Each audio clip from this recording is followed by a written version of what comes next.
За энэ хэсэгтээ бид зочдтой мэдээлэл өгөх гэж байна. Хүнсний ногооны салбарын судалгаа гарсан байна. За Швейцарын эмчилгээ агентлагийн Монгол ногоо засгийн захиалгаар хийгдсэн хүнсний ногооны зах зээлийн судалгааны тайлангийн үр дүнээс та бүхэндээ танилцуулах гэж байгаа. Манай студид NNCG судалгааны компани гүйцэтгэгч Бомер ирсэн байна. Өглөөний мэнд хамарсан. Өглөөний мэнд томлог сайхан өглөө нэлсэн муутай багтай. За баярлалаа. Ерхэд ингээ мэдээлэл өгчих шиг байлаа. Та бас одоо яг судалгааныхаа гол зорилгыг хэлээд мэдээлэл өгч. Яг намайг маш олон янзын сэдвүүдээр энд яриад явах хараас хүмүүс гайхаж магадгүй. Судалгааны байгууллагын онцлог бол ер нь сардаа 4-5 өөр салбар секторын судалгаа явуулж байгаа. Тэр үр дүнгээ бас танилцуулах хэрэгтэй болдог.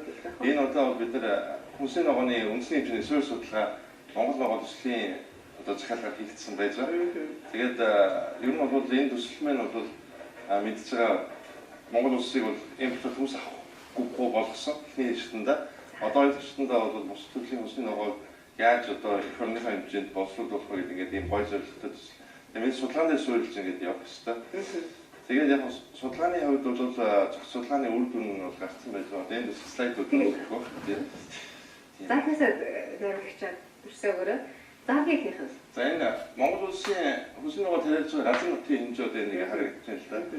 Нийтдээ Авхай аймгийн газар нутгийн 30% тэнцвүүс хэмжээний газар нутгаар бид одоо хүнсний ногоо тариалж хүмүүс авахгүйгээр. Авхай аймагта 30%. Монгол улсын хэмжээ. Монгол улсын хэмжээ. Тэгэхээр бид нар газар бага хэмжээний талбай дээр хүнсний ногоо тариалж байна гэсэн. За. Тэгэхээр бол одоо энэ дараагийн слайд дээр хэрэглээний байдал нь бас энэ гарч ирж байгаа. Нийтдээ бид нэр 322 мянган тонн хүнс хүнсний ногоо хэрэглэж байгаа гэж байгаамаа. За тэгээ энэ дээр бол яг хэрэглээний потенциал нь 366 мянган тонн гэж байгаа байхгүй. Тэгэхээр нэг 40 мянган тонны хангалтайг хэрэгцээ бол харагдаж байгаа. Дээр нь бол бас импортоор авж байгаа баггүй хэмжээний ногоо байж байгаа. Тэгэхээр бол бид нар дотоодын зах зээлээ ч бас бүрэн хангаж чадахгүй байна. Нэлээд их одоо боломж потенциал байна гэсэн. Тэгээд энэ дээр энэний дараа хүнсний ногооны хэрэглээний мэдлэгийн асуудлуудыг бол бид нар бас ярих болно.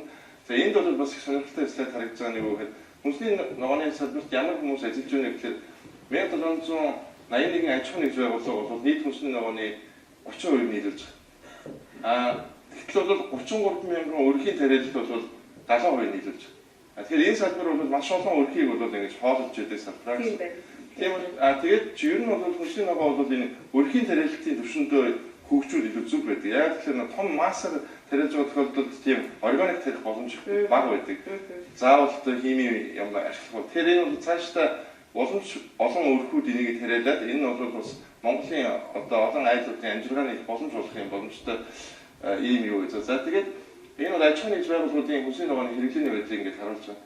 Тэгэхээр төрийн өмчт байгууллага гэхэд бол 8 нийт төрлийн хүнсний ногоо хэрэглэж байгаа. Хувийн одоо ресторан жишгүүд бол 28 нийт төрлийн хүнсний ногоо хэрэглэж байгаа. Жишээтэй ингэ байж байна л да. За тэгээд одоо энэ 3 төрлийн хүнсний ногоо төрийн байгууллага хэрэглэж байгаа ресторан 7 төрлийн шиг юм ингээд байж байгаа юм. За тэгээд энэ дараагийн слайд нь бол хэрэглэгчдийн мэдлэгийн асуудал гарч ирж байгаа. За энийг чухал тийм ээ. Тэгэхээр бид нар бол нийтдээ 44 төрлийн хүнсний ногоог бол одоо хэдэн хувийн мэдж байна гэдэг энэ асуудлыг бол яг бол ерөөсөө 17-гийн хүмүүс мэддэг юм билээ дундчаар бол. Уг нь 44 байгаа. Тийм байгаад байна. За тэрнээс нэг 12-ийн бол ер нь хэрэгж мэддэг гэж. Яг амьдрал дээр бол 5 төрлийн ногоо явуулж байгаа. Луун, сонгон, байцаас, сармис, манжин гэсэн нэг 5 төрлийн хүнсний ногоо, төмс гэсэн 6 төрлийн. Төмсийг одоо бас хүнсний ногоонд бас оруулахгүй байгаа дээ л да. Тэгээд энэ хүнсний ногооны хэрэглээний байдлыг ингээд нэг буцаачвал нэг буцаагаараа харах юм бол энэ мэн өөрөө нийт энэ бол 7.8 кг хүнсний ногоо дундчаар сард хүн идэж байгаа. Энэ бол нөгөө нэг Монгол хүний хэрэглэх ёстой хүнсний ногооны хэрэглэнээс бол одоо ер нь бол хүний тийм ээ 2 дахин бага байгаа. Ер нь 60-40% бага байгаа. Тэгэхээр бол ер нь бол хүнсний ногооны тариалалтыг энэ мэдлэг нь ийм бага байгаа гэдэг чинь мэдлэгийг нэмээд хэрэглээг нэмээд байх юм бол энэ зах зээл өөрөө потенциал өөрөө тийх боломжтой зах зээл гэсэн. Нэг талаас нөгөө талаас эрүүл мэндийн шаардлага дэлхийн эрүүл мэндийн байгууллагаас бол ер нь 70-аас 80% хүртэл одоо хүнсний ногоо үр тариа жимсэх нийтэд за тэр 10 багахан хувьд одоо тэр мах идэх хэрэгтэй гэсэн дэмжиж ирүүл амьдраа Монгол хүн гэдэг ингээд шаардлагатай байгаа. Шаардлага тавиад байгаа. Гэтэл бол яг эсэргээрээ бид нар чинь ингээд амьд. Тэгэхээр энэ хүнсний ногооны хэрэглээний мэдлэгийг бол бас энэ төслийн хүрээнд нэмэгдүүлэх юм байлээ. Тийм ажлуудыг маркетинг ажлууд одоо энэ дээр бас өнөөдрөөс ногоогоор хоол хийхээс зааж байгаа тийм. Тэгээ ингээд энэ нэмэгснээр бол тэр олон мянган өрхийн тариаланчдын амжиргаа одоо улам ингээд тэлээд байх. Зах зээл нь бүрэн тэлэх боломжтой гэж харж байна. За тэгээ би бол энэ хүнсний ногооны төслөөс гадна бол Монголд энэний дараа жимсгийн төсөл хэрэгжээсэ гэж бас маш их боддог. Яг тэгэхээр одоо Жисарган ч гэдэг юм уу, Айс ч гэдэг юм уу ийм манай одоо ундаанууд бол Солонгос, Японоос хэлээд бага хэмжээгээр зардаад эхэллээ шүү дээ тийм. Ийм арт энэ экспорт. Гэхдээ энэ бол ингээд асар хэмжээний эрэлт цаана үүсэх боломжтой байгаа байхгүй. Яг энэ эрэлт нь үүсчил бол бид дотоодынхаа жимсгийн тариалтаараа бол энэ ханх ямш боломж байхгүй. Тэгэхээр бид нар бол энийг жимсгийн тариалтын талбай одоо мэдээж зөндөө юу нэг газар л байгаа юм чинь нэмэх юм бол энэ чинь бол бас өөрөө ийм ургадаг юм гэдэг чинь гоё шүү дээ. Ингээд дуусчихгүй. Тэгээд энэ бол бас манай эдийн засгийн нэг юм гол чиглэл болж авч үзэх хэрэгтэй. Яг тэр одоо бол энэ үндэсний үйлдвэрүүд нь хүрдэггүй байхгүй жимс нь. Тэгэхээр дараагийн энэ төсөл нь бол бас ингээд яваасан гэж харж байгаа. За энэний дараагийн бидний слайдыг бол бас мөчтэй харж байгаа слайд нь юу гэхээр нийт хүнсний ногооны тариаланчид маань ямар байна вэ гэхээр нийт тариалангийнхаа одоо тэр кэш шүү дээ бэлэн мөнгө одоо чинь нэг хэрэгжилж үйлдвэрлэл явуулмаа явуулна шүү дээ. Тэрнийхээ 70% нь бол одоо зээлээр явдаг байгаа. Саний нөгөө өрхүүд нь. Тэгэхээр бол одоо энэ бизнесийг ингээд нарийн ажиллах юм бол энэ хүмүүс зүгээр одоо бараг бизнес хийх гэж шахуу биш банкны зээл төлөх гэж л бизнес хийж байгаа юм шиг ингээд харагдаад байна. Тэгэхээр одоо бид нар бол ингээд идэхтэй бол идчихдэг. За. Тэгээд ингээд Монгол ногоо идмээр байна гэдэг. Тэгэхээр бид нар энэ салбараа дэмжих хэрэгтэй байна. Тийм фонд үүсмээр байна. Бага хүүтэй зээл өгмөр байна. Тэгээд банкны одоо энэ доктортой санхүүжилтийн хөтөлбөрөөр тэгээд банкуд нэг ярьдаг үсэн. Тэгээд нийгмийн хариуцлагатай зээлж. Энэ дээр бол бага хүүтэй тэгээд зээлийн хугацаа нэг юм жоохон юм тэр тариалт хийж байгаа хүндээ тохирсон баймир байгаа байхгүй. Яг нөгөө нэг тариал урагцаал авдаг. Тэгээд нөгөө эдгээр зээлээ төлөх болдог. Тэгээд хөрхийн нөгөө маш хямд үнээр ингээ өгчдөг юм тал байж байгаа. Тэгээд нэг энэ асуудлыг бид нар шийдэх ёстой. Одоо бид нар хүнсний аюулгүй байдлыг хангах ёстой шүү дээ. Монгол улс өөрөө өөрийгөө хүнсний ногоог хангах ёстой. Тэгэхээр чинь энэ талаас нь бид нар дэмжлэг заавал одоо төр засаг гэх юм уу банкны салбар хандаж энэ асуудал явах ёстой. Нөгөө талаас агуулгын асуудал байгаа. Яг тэгэхээр ингээд нөгөө орон нутгаас бас агуулгын юм хүрэлцээгүй. За байгаа гэхэд одоо тэр нь жоохон үнэтэй байгаад байгаа байхгүй.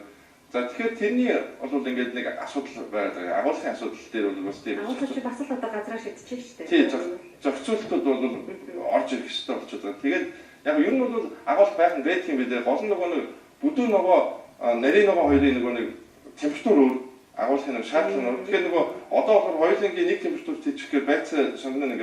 Тэгэхээр одоо бол бид нар ер нь байцаа сонгоно бол тааслах хэрэгтэй юм л та. Гэтэл бол тэрийг яг тариалах агуулгах боломжтой агуулга нь баригдсан байгаа юм.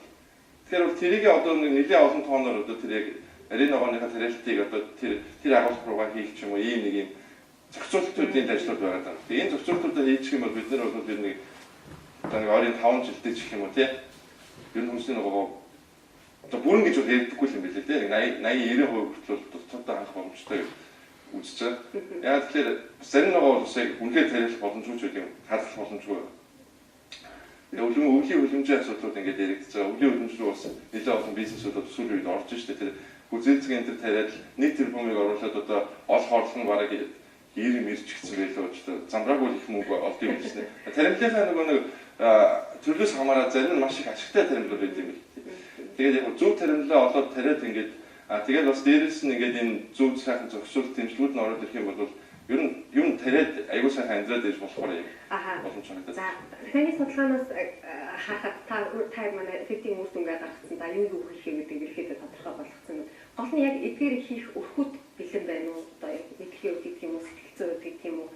Яг ингээд тууштай хөдөлмөрлөд явах хүмүүс хийх байгаа. Аягүй урдын яриад гэхэд нэг хурдан ярих шиг байна. Ер нь бол энэ нөгөө мэдээж бид нар чинь тариалан чарт юм угаасаа биш. Тийм учраас бид нар тийм тариалтын талаар сурах юм бол асар их байгаа. Тэгэхээр энэ дээр бол энэ түнс Монгол ногоо төсөл маань өргөжлөлөд энэ өрхүүдийг бол ингэж сурах ажлуудыг бол давхар явах юм байл. Нэг компонент нь бол тэгж явах юм. Тэгэхээр бол яг ажилгүй ч юм уу яаж амьдрийдаа гэж үзвэл бол ядаж ногоо тариад зундаа байж бол өөрсдийнхөө идэх ногоог бол дороо яачдаг юм байна. Чи одоо хөлөмжөнд орж үзсэн үгүй юу? Тэгэхээр тэр нөгөө өгөрцөг чи баг ингэж өглөө бол нэг хөнгө авт юм биш үү? Тэр яаж хурахаараа тэгж хурдан урагд юм өөр гайхсан шүү дээ. Тэгээд бүр яг чинээсээ тэр хөлөмжнээс нь тэр ногоог нь аваад яаж чи маш гоё мэдрэмж өгдөг юм шүү дээ. Амьд ингэж ногооч ингэж үнэхээр сайхан мэдрэмж өгдөг юм. Тэгээд бид нар бол энэ бас дэлгэцээр хандаад энэ бидний хоолыг бэлдэж байгаа олон мянган тариалан тэрийг асар их хүс хүчээ зарцуулж байгаа хүмүүс талархах хэрэгтэй. Тийм яг Монгол байгаа төсөл одоо ингээ 16 онд та мэддэг ч шиг байна. 16 онд бас хийж үтсэн жоохон ч гэсэн одоо зүйлээсээ бид мэдээлэл өгөөд 17 онд бас юу хийж байгаагаа тавьчих гэж байна. Энэ төсөөлийнхэн бол их тийм дараа хүмүүс байд юм болов уу гэж бодоод ер нь бол хийсэн юм асар их юм байд юм байна тийм одоо бүхэл бүтэн нэг үнслийг бас төмсөөр хангах төвчний ажил хийсэн гэдэг бол зөндөл ярих юм бол байгаа.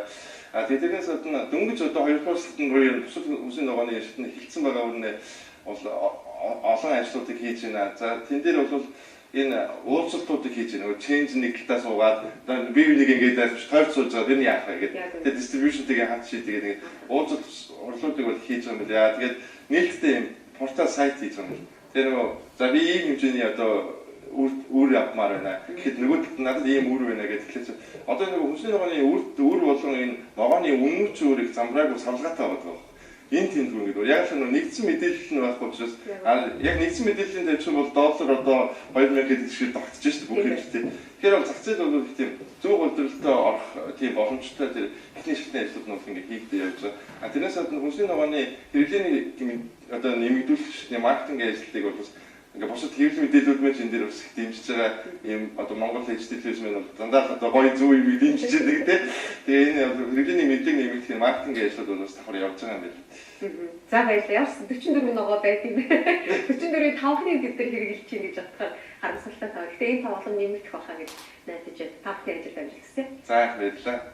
За баярлалаа. Бид NMCG судалгааны компаниг үүсгэх захирал Бомэрдэнтэй судалгааны хүмүүстэн талаар ярьсан. Харин одоо манай дээг 5 хүн зөвхөн өөрчлөлт